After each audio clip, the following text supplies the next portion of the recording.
welcome. My name is Maria Greco. I work at Idea and Innovation. And we have this project called GASS. And you're like, what is that? Well, it's Game Association South Sweden. And it's about getting people to know about gaming industry and to see what it actually can offer you. And this lunch event is brought on by this, and we are making it together with Mink, BTH, BBI, and Game Habitat. And if you have any questions that pop up during our conversation, please write them in the chat or hold them until the end, and I'll ask them a little bit later. And like I said, please be mindful, this event will be recorded. So if you don't want to be filmed, turn off your camera. And with this, I want to welcome our speaker, Johanna Forsman, to our digital stage. And maybe we can give her a round of applause like this, a little bit. Yay! Hey. Thank you. Thank you. I'm happy to be here. Great to see you. And for those who doesn't know, I've actually known Johanna for quite a while because she she was joined us in Venture Cup when I worked there in that competition. And so I've followed her career, so to speak, which is really, really cool. Tell us about your background a little bit. Yeah, so I don't have a background in games. I'm a writer. I became a published author this last summer, but my background is actually in training screenwriting, and so is my partner's. So when we decided to start StoryTourist, it was a huge learning curve for us. And I think that's true no matter where you come from and no matter what your expertise is and what your background is.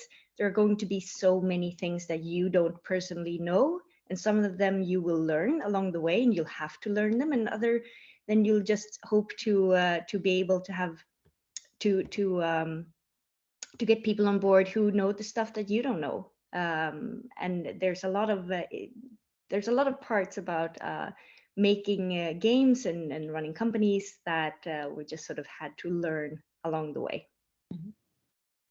And I know for a fact you have a co-founder. Can you tell us a little bit about that person as well? Yeah, so my co-founder is Andreas Jansson, who is also my fiance. We've been together for a very long time, and we started this company together. And that's a situation that works really well for us to be a couple and also co-founders. It's not for everyone, but it's definitely when you know that you're with someone who has your back. I think it's a really good situation. They say that starting a company is like a marriage anyway, so why not combine them? That's true. That's true. And a little bit more about StoryTourist, because I know what it's all about, but not everyone here does. So can you tell us, what do you do? Yeah, so StoryTourist, we're building a platform for location-based storytelling and gamified location-based storytelling. So we have an app called the StoryTourist app, where we take stories and we turn them into experiences that you can do out in the real world on the places where the stories take place. And we use gamification to do that. And it's one of those things where a lot of people get excited by the possibilities. And sometimes it's too wide what we could possibly do with it. And it's about, do we narrow down or do we open up the possibilities? And so what we have decided to do now is focus on the platform. So it's a creation platform where storytellers like writers, like podcasters, and but also freelancers and brands can create story tours based on their own stories and turn them into experiences that they can sell to their audiences. And talking about selling, what is your business? What is your business idea? Yes, so we're sort of at the intersection between mobile gaming and tourism and the media industry. So, but for the users, we are an experience. So our business model is selling the experience of exploring a city, of exploring a place that you maybe know that is your own hometown or somewhere that you're visiting, and doing that through a self-guided experience that is an audio experience, but there's also gamification elements. When you arrive at a place, you get to do a puzzle, or you get to do an interaction that sort of ties the story to the place. So for example, we've done Wallander in Ystad, where you help him solve a crime on the streets of Ystad, where the story is set. So that is from the consumer perspective. We are an experience app. From the more sort of B2B side, we are a tech platform enabling those stories to become experiences within the app. Mm. Cool. And so the person that buys the story kind of continues to do the work then later, like Well, yeah, well, like they do interact with it, yes, exactly. like a game. Hopefully, that way. Okay. yeah, hopefully it doesn't feel like work. Hopefully it No, feels but I mean, like, I'm sorry. yeah, no worries. More like I said, more like a game, so that More like you're a game. actually, Yeah, like you said, interact with it. yeah, but there is a big difference, because I think I think it's important to say that it's about gamification rather than game, because we have limitations that are based on the expectations of the user. And when you're doing a guided tour, or where you're doing an experience where you're actually on site and you're on location, you don't want to get stuck because you can't solve a gameplay. So there's always the opportunity to skip, and it's only there to enhance the experience of stepping into a story, of being somewhere where a fictional or historical event has taken place, and feeling like, oh, I get to know about this story, and through the gamification I can feel like I'm more connected. I can see the pictures, I can see a film clip, I can do a puzzle that helps me solve something. That's the purpose. So it's not game first, in that sense. And I think that's kind of important, because that really does limit what sort of game plays we can do. Yes, I understand. And also, I guess, depending on the demographic. Yeah, definitely. And we try to be very mindful of that. So we done Sherlock Holmes in London, for example, where there is a lot of puzzle game, because that is one of the Sherlock Holmes stories that doesn't involve a murder, and it's child friendly, whereas we've done other stories that are very much geared towards adults. We're doing Snabba Cash at the moment, Jens Lapidus, and that will have a totally different feeling. It will be very not child friendly. That sounds very, very interesting. Got to see that when that comes out. Yeah, I'm excited for that one. And also in the venue of money, how did you get, like, your first investment? What was the first investment you had? Yeah, so the first investment was Almi Invest. They have something, I'm not completely sure about the term, but I think it's called förinvestering, or some sort of where it's essentially a loan that could convert into shares later on, or it could become. It's a very sort of low risk loan situation for the companies. So that was the first. That's a tiny amount of money. It's not very tiny, but compared to maybe the sort of money you need to run a company, but it was a substantial amount for us at that stage, and it helped us get stuff up and running. And it was also sort of a way into Almi Invest, where they were committed to convert that into shares if we found other investors, which we did from a family office. So it was Almi Invest, and then private capital from business angels in the Skåne region. Wow. What was the largest challenge, would you say, to get that kind of those first investments? Almi is one thing, but I'm thinking for investors.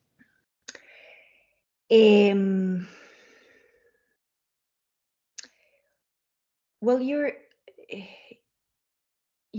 sort of always working with assumptions, and you have to dream very big. You have to show that this could be huge. This is how we get from tiny to huge. But you can't just sort of write numbers and put lots of zeros after them. It has to be real calculations, and it has to be based on something. You have to be able to have a reasonable logic behind how that could happen. And getting into that mindset of understanding, I think, the lingo of the investment world, and the sort of what they expect to see, and how to present your idea. Because at an early stage, at least for us, there were so many roads we could potentially take, but you have to sort of focus. If you say, oh, we could do this, and that, and you're thinking, oh, I'm showing so much potential, maybe in fact what you're showing is you haven't decided yet, or you don't have a clear plan. So even if you in your mind is like, but we could also do that, and that, you have to sort of narrow it down so it becomes essentially a narrative, where you say, we need this amount of money and we're going to achieve this. This is what's going to happen. And everyone knows that might not be exactly what happens, but it shows the path you plan to take. And so there was a huge learning curve, I think, in understanding the lingo and the paperwork needed. Yeah. Yes. Paperwork we know about. Yeah. Okay. So of course, as everyone else that has been working and living at the last couple of years, you have probably also had problems with the COVID-19. How has it affected your company? Well, quite substantially, because being in a in the tourism industry during the pandemic has been challenging, to say the least. We had lots of assumptions that we tried to test, and it was really, really hard during the pandemic. We were lucky in the sense that our product we didn't have to change our product to sort of fit with what the world wants in a post-COVID situation, because people are looking for experiences that are more digital, and you use your own headphones. You can book them on really short notice and cancel them at short notice, and you don't have to walk in a group with people you don't know, and that sort of thing. So we're actually been very lucky in the fact that we don't have to change our product, but of course the market just disappeared completely. So and on that note, it really changed your outlook there, I guess, a little bit. It did. I mean, we were lucky to raise a round just as COVID hit. So we were really, really happy that our investors still had faith in us. I think we only lost one, and we were able to close. And I was also pregnant at the time. So really, really good investors. But so that meant that we didn't have to raise during the pandemic, and I think that has been that I know has been very hard for some companies. And our focus is of course on building the platform now so that we can scale up production. So we weren't as if our focus had been only to show sales, that would have been very, very tough. But as our focus was also on building the platform and building the scalability, and also we did other things, like we applied for a patent for a navigation system, and lots of other things that we could do to sort of increase and maintain value of the company, even though we couldn't actually test all of our sales theories and our go-to-market strategy. I know for a fact you actually also sent something out there during the pandemic. One of the stories for here in Lund. Yeah. We have continued to release stories. Yeah, so we sort of as a test for creating the platform, we did our first documentary tour, so based on a documentary story in Lund, the murder of Lucus Peccatorum, based in the 1820s, sorry, where two students from the Gothenburg area become friends in Lund, and one gets accused of murdering the other. I will tell you no more. But it's a fascinating story. And that was sort of a test to see what happens if we work with pictures that are in the public domain. How fast can we make a story tour? We started making templates for all the puzzles so that we can reuse them really quickly by just adding new media. And it's been, yeah, so it's been a lot of fun. And how did it go with the sales for that one? It's gone pretty well. We had a really good Halloween event with it. But Wallander has been our best seller. It's been quite hard with the international ones, especially the one in the UK during the pandemic, because of the lockdowns have been really bad. So the ones in Sweden have definitely been easier for us during the pandemic. Okay. Well, it's interesting that you can actually do, even if it's, I mean, it's a tourist thing, mostly, I think, to do these tours. Yeah. Even if you are local, it is like a touristy thing to do. Yeah. So it's good to hear that it actually has worked, even though it's not been that very tourist friendly. Yeah. Last few years. So. Yep. No, we're hoping for that this summer that the travel industry will recover a bit more. Yeah.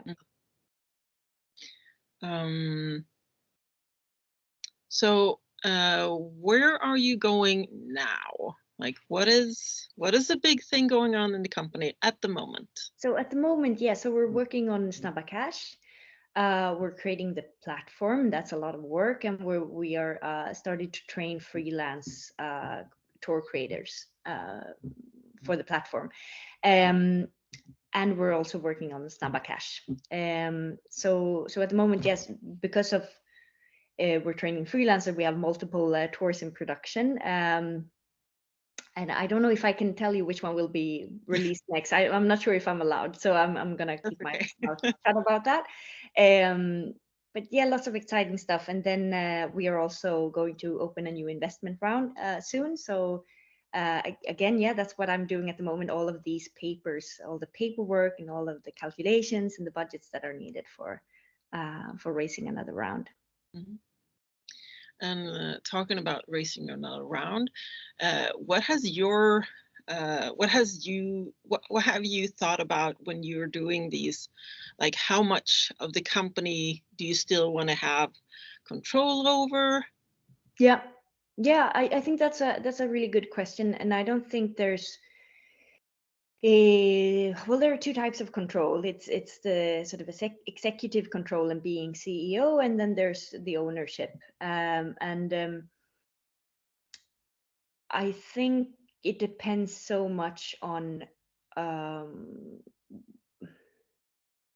where life takes you, and who you would relinquish control to. If you have faith that they will do a great job, and you can see that your company will blossom and flourish, I think you sort of owe it to yourself and to the idea and the company to let go a bit more.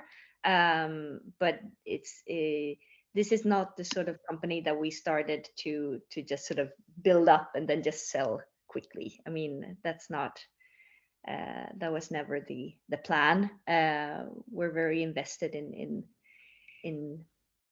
the idea and in the company, but we're definitely willing to see at some point that, you know, someone else might be able to take it to greater heights. I'm not prestigious in that way that I need to be. I don't need the title. No. So you have maybe just focused more on being in control of like where it goes later. Maybe not as much as, like you said, is it a CEO or is it chairs or what is it? Oh. Yeah, I think it's important at the beginning to own the vision and to really execute on your vision and to do that. But then I'm aware that there might be a later stage where someone might be better suited. But I think it's important that you take the reins for as long as you're the right person to do that. Mm. I understand. And the investment round, is it going to be public, or how is it? What are you doing? Yeah, what am I doing? Yeah, so it's going to be a seed round. We're looking at, we haven't quite decided on valuation and the amount of capital, but yeah, so in the seed round range of funding. Interesting. Very interesting. All right. What else? Do we have some questions from the audience here? So one question I never did ask you was, how did you come up with the idea of StoryTourist? Yeah, it's been a very, very old idea of mine. When I was teenager, I was a very pretentious teenager, and I started a Kafka book club because I wanted to be very artsy, and I didn't understand anything because it was really hard, and I was 15, and but it really annoyed me. So I started thinking about how could I step into this story, and what could I do to understand it better. And I had this idea, okay, so maybe if I go to Prague and I bring the book and I find out where it all happened, and I try to retrace the steps of the main characters and to sort of step into the story. And that was the seed of StoryTourist. And then a few years later, when I had met Andreas, we went to Berlin, and I made a sort of analog story tour for him based on one of my favorite books, which is Goodbye to Berlin by Christopher Isherwood. It takes place in Weimar, Germany, and it's about, you know, when the Nazis are taking power, but there are also lots of counter movements and lots of interesting things and people about. And I did a sort of analog story tour for him when I said, go here and you look at that house and you read this part of the book. And that's why when he was excited by the idea, because he's not really into literature, but he's really into history. And for him, that was amazing to just be at a place and imagine the things that happened there, and that no one else around him knew about that, but he got access to this story on the location where he was. So that's when we decided, okay, but that sounds like a really fun way to travel and a really fun thing to experience. And this is how we would like to experience stories, and this is something that we would like to do when we're traveling. That is a really cool idea. Yeah, it's good ideas for tourists for traveling. So awesome. So how many people do you have in the company at the moment? Yeah, so we're 6 at the moment. So two programmers, marketing professional, and graphic designer, and Andreas and myself. And then of course there's lots of people that we hire also, but they're not employees. So you have more like freelancers that Yeah, do exactly. some We kind do of have work a few. for it? Yeah. Okay. And as you said, you're doing this collaboration. Are there any other collaborations that you're thinking about?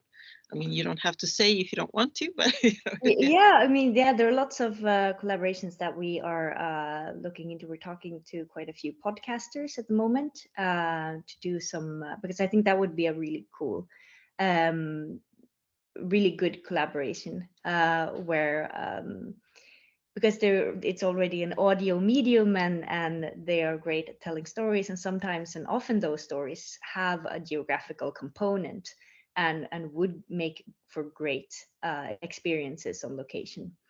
So that's something that we're definitely looking into at the moment, without naming names. Yeah. yeah, I understand. I understand. I'm thinking I'm going to open a little bit to the audience here. What is a story that you would like to see in the app? Hi, I'm Teresa, as Marie has said. I've heard about StoryTourist, but for a long time I don't think I understood, but now I understand. So I'm just to answer one of Marie's questions, and this, I mean, yeah, to answer Marie's question, but to also tie into my question, it would probably have to be a story like somewhere in Africa, just because I like my own history. But now that leads to my next question, like how it sounds like it's Europe based at the moment. I don't know how you expand and what it takes to expand, but how can you see it, like in the ideal case, you being able to integrate like everybody's stories, because I think that would be really great, especially even for like young people to understand. I see it as an educational thing as well, very tangible way of understanding stories and being part of it. Yeah, I mean, that's a very good question, and that's exactly what we're trying to do with the platform. So the platform will be open for people to do their own stories, and that could be stories that, as you say, that could be educational stories. This could be a tool used for teachers to make outside lessons that are physically active. But it could also be a way for local storytellers to tell their stories.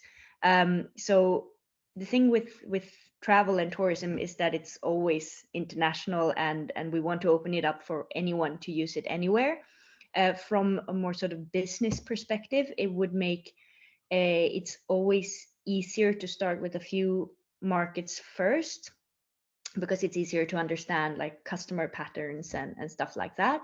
But yeah, we definitely see this as a tool that can be used by anyone anywhere to create their own stories and to take part of well-known stories like books and films that are set in different places, but also maybe your personal stories.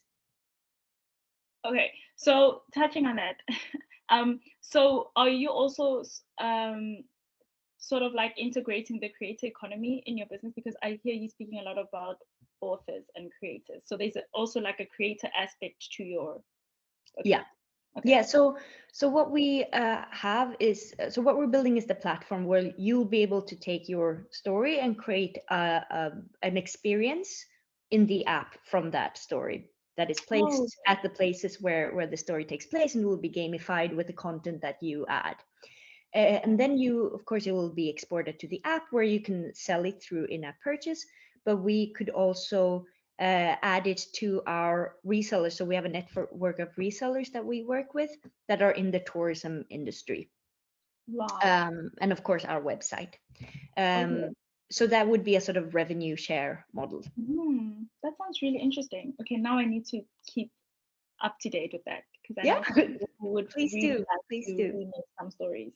Cool. Yeah, definitely. We're going to train more and more freelance creators. It's not going to be the platform will not go completely open at first. It's going to be a sort of a tiered thing where we invite people first, or people that reach out to us and say, hey, I really want to do a story tour based on this.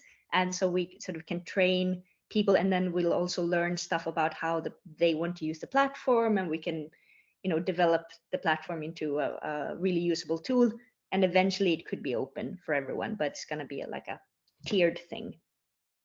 That is so interesting. I did not know about that. So that was really interesting. So I guess people here that are listening, you can always tell people that definitely. if they have any ideas they want to share. That is great. So I'm going to ask, is there anyone else that wants to tell us about what kind of stories would they want to have in the platform? Are there any inspiring writers? Katja? Yeah, well, I was also, hello, first of all. I was thinking in the line also of what Tpiso said, of young people and maybe children even, to also get, I mean, not just to know their own town or stories from their own community, but also from different parts of the world. So I was into that. Well, yes, I am writing, but yeah, I'm a poet, so maybe that's not, but that could maybe be implemented in some kind of way. The important thing is to create an experience, and poetry could be an amazing experience if it ties really well to the places, and if you can create an experience around stepping into those poems. I think that would be, and that would actually be a good thing for me to debutera. How do you say it? Debut, because I can't read my poems if you see me, so maybe I can just be a story in the app, and it's not my face, it's just my voice. So yeah, maybe it's something to think about, actually. Yeah, we want to be a platform where sort of any type of media or any type of content that has a geographical component could become a physical gamified experience in the real world. Yeah, cool. I'll think about it. Is there anyone else? Maybe Hatis? Do you have any ideas of a great story that you want to tell? Well, actually, when I first arrived in Lund, by the way, I arrived 6 months ago for studying, and I had this Lund brochure that tells these different, very interesting stories. And there was this story about a frog sculpture being stolen, and then it was found in a train from Stockholm. So I think that would be amazing for the newcomers to find out this kind of funny little stories about Lund. Yeah. I love your idea, by the way. That's really thank you. I'm happy to hear that. I think that's a really good point, and that's why we've had a lot of help from tourist boards and stuff like that. For example, in Ystad, because of course they use Wallander as a marketing tool for their city. It's part of their identity, and so that's part of our business model, if you will. That we stories are something that's how we remember stuff, and it's a really great way to experience and build a brand of a place, or build a brand of an experience. All right. I think only are left are Elin and Kim. Would you like to say something about what kind of story you would like to see? I mean, yeah. Have you ever done any ghost stories, any scary stories? Well, we're actually I can't. There might be one coming. Oh, intriguing. Because that is something I think would really add to like being in the space where it's being told, to add to the suspense of it. Yeah. But I also wanted to ask, when you do a story set in a place somewhere like London, or somewhere that you don't personally live, how does the process work? Do you hire someone specifically like on that's like very familiar, or do you like do like a research trip? Like, what's the Yeah. process there? Well, so so one of the freelancers that we're training is actually doing. She lives in the UK and she's doing one in London for us as a sort of her first story tour. And it's really good that you start doing story tours where you live, because it really helps if you can visit the places. But since I've done a couple of story tours by now, you could also do them with Google Maps and Google Street View. If it's a place like London, where there has been, the Google cameras have been in almost every little alleyway in London, you can actually get away with that fairly well. And there are tools to calculate how many minutes do you walk, how long does it take to walk this amount of meters and stuff like that. So then that's the process for quite a few. But it's when you start out, it's really good to do them in your local area. Yeah, sure. Thank you. Kim, do you have any other questions? No, I don't have any question. Just thanks for Johanna sharing her the story. And very fascinating. Happy to share. Say thank you so much for joining us, Johanna. And I'm really, really glad you could come, because I really wanted to know what was going on. Yeah. Thank you for inviting me. And thank you so much for everyone for coming, and have a great day.